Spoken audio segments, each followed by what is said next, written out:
જયાબેન તેજાભાઈ ઠાકોર દ્વારા સમગ્ર બનાવ સંદર્ભે અશ્રુભીની આંખોથી જણાવ્યું હતું કે હું પ્રેગ્નેન્ટ હોવાથી સાવલીમાં દવાખાને દાખલ થઈ હતી, જ્યાંથી વધુ સારવાર માટે એસએસજી હોસ્પિટલ દાખલ કરવામાં આવી હતી, જ્યાં 1 ઓગસ્ટે મેં દીકરીને જન્મ આપ્યો હતો। જો કે મારા પતિ અહીં આવવા તૈયાર નથી।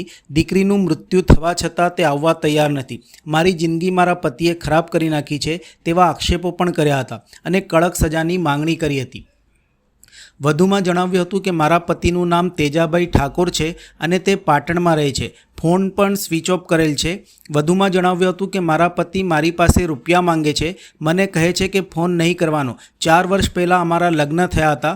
મારે એક 3 વર્ષનો દીકરો છે। હાલ સાવલી તાલુકાના લસુંદરા ગામમાં માતા સાથે રહું છું। મારા પતિને સજા આપવાની માંગણી છે અને હું મારી મૃત દીકરીને લઈને રાવપુરા પોલીસ મથકે ન્યાયની માંગ કરવા આવી હતી। મહિલાની માતાએ નંદાબેને જણાવ્યું હતું કે અહીંથી પોલીસે અમને ભગાડ્યા છે, અમને સાવલી પોલીસ સ્ટેશનમાં મોકલે છે અને હોસ્પિટલમાં મોકલે છે। અમારી જવાબદારી લેવા કોઈ તૈયાર નથી। અમારી પાસે સાવલી જવાના પણ પૈસા નથી।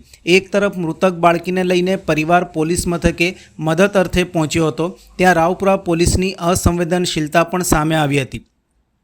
કડક બંદોબસ્ત બજાવતું પોલીસ તંત્રનું મન પણ જાણે કડક હોય તેમ લાગ્યું। આવા સમયે નિયમો કાયદો બાજુ પર રાખી આ દુઃખી પરિવાર સાથે સંવેદનાના 2 શબ્દો પણ તેમના દુઃખો ઉપર ક્ષણિક મલમ લગાવી શકત, પણ પોલીસની અસંવેદનશીલ કામગીરીથી પરિવાર વધુ દુઃખી થયું હતું। જો કે રાવપુરા પોલીસ મથક ખાતે જ પત્રકારો પણ ઉપસ્થિત હોય આ પરિવાર સાથે મામલાની ગંભીરતા જાણી કવરેજ કરતા પોલીસ તંત્ર હરકતમાં આવ્યું હતું। આ અંગે એસીપી સી ડિવિઝનના અશોક રાઠવાએ જણાવ્યું હતું કે મૃતક બાળકને લઈને પરિવારજનો પોલીસ મથકે આવ્યા હતા, જ્યાં પોલીસે માનવતા દાખવી તેમને રિક્ષામાં બેસાડ્યા હતા અને સાવલી જવાની વ્યવસ્થા પણ કરી આપી હતી। મહિલાને તેમના પતિ સાથે વિવાદ ચાલતો હોય જે કાયદાકીય પ્રક્રિયા કરવાની થાય છે અને મહિલા સાવલીના હોવાથી ત્યાં જઈને સાવલી પોલીસ સ્ટેશનમાં આગળની કાર્યવાહી કરવા તેમને સમજ અપાઈ છે। છેવટે મહિલાએ મૃત બાળકીને ખાસવાડી સ્મશાનમાં અંતિમ વિધિ કરી હતી। પણ હવે શું કરવાનું, એના પપ્પા તો ના જ પાડે છે કે હું નહીં આવતો, ફોન બી બંધ કરી નાખે છે। છોકરી મરી જાય, એની માં મરી જાય, મારે કંઈ લેવા દેવા નહીં એમ કહે છે સાહેબ। શા માટે કહે છે મને નહીં ખબર સાહેબ। મામલે ફરિયાદ કરી છે આપે? હા કરવાની છે, એમને સજા આપો બસ। શું નામ છે વ્યક્તિનું? શું નામ છે? તેજાભાઈ ઠાકોર। કેટલા વર્ષ પહેલા તમારા લગ્ન થયા હતા? 4 વર્ષ થઈ ગયા। તો પછી અચાનક કેમ આવું થયું? શી ખબર સાહેબ, એ લોકોને ગમતી જ નથી। શું કહે છે હવે લોકો? શું કહે? નથી રાખવા માંગતા મને। બાળકીનો ક્યારે જન્મ થયો?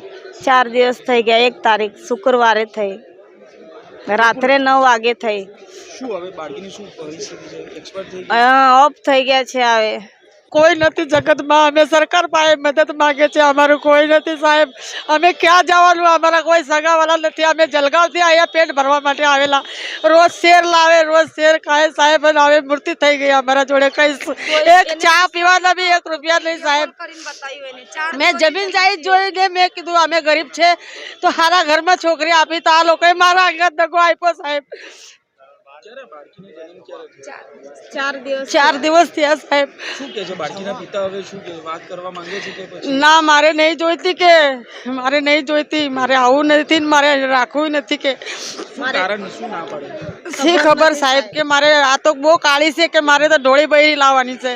મેં કહું સાહેબ, મેં તો તમને જમીન જાયદાદ જોઈને મેં દીકરી આપી, અમે ગરીબ છે, મેં કહું સારા ઘરમાં જાય તો અમારું સારું થઈ જાય। ફોન સ્વિચ ઓફ કરી નાખ્યો। એ લોકોએ ફોન સ્વિચ ઓફ કરી નાખ્યો સાહેબ। હવે અમે ક્યાં જવાનું, ઝેર ખાઈને મરી જાય અમે બી। અમને બી બાળી નાખો અહીંયા અમને બી બાળી નાખો, અમે બી મરવાના છે, અમારે કંઈ નથી। પોલીસ સ્ટેશન એમ કે તમે સાવલી જાઓ, અમારા જોડે તો ઝેર ખાવાના પૈસા નથી, કેવી રીતના સાવલી જવું? હવે પાટણ રહે છે સાહેબ। ના તાજ છે લોકોનું, ઘર બાર જમીન જાયદાદ બધી। અમે તો પહેલાં સુરત રહેતા હતા, પણ કમાવા માટે આ બાજુ આવેલા સાવલી બાજુ। સાવલીથી લસુંદરામાં અમે ભાડે રૂમ રાખી હતી। તે છોકરીને એમ કે, સાસુને એમ કે લઈ જાઓ ને, મારી ઘરવાળીને લઈ જાઓ તમે। તે લઈને આવ્યા તો એ લોકો તો ફોન જ નહીં ઉઠાવતા મારા। અમે શું કરવાનું સાહેબ? અમને બાળી નાખો અહીંયા। હવે કઈ આશા નહીં, હવે મારી નાખો, અમને બી મરી જવું છે।